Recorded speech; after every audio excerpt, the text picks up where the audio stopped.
Sederalun, bantuan 5.000 lebih paket sembako untuk masyarakat Aceh Utara yang terdampak COVID-19 dari pemerintah Aceh tiba di halaman pendopo Bupati Aceh Utara di Losmawe.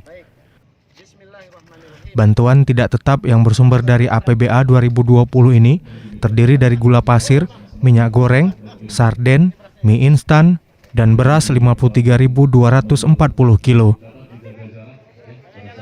Setiap kepala keluarga akan menerima bantuan beras 10 kg, 2 liter minyak goreng, 4 kaleng ikan sarden, dan mie instan 1 dus.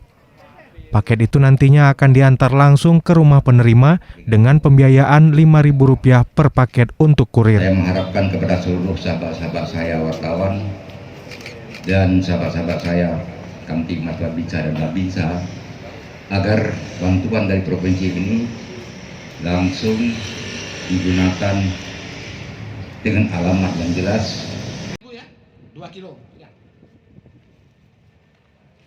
Dari Losmawe, Jafarudin, Serambi On TV.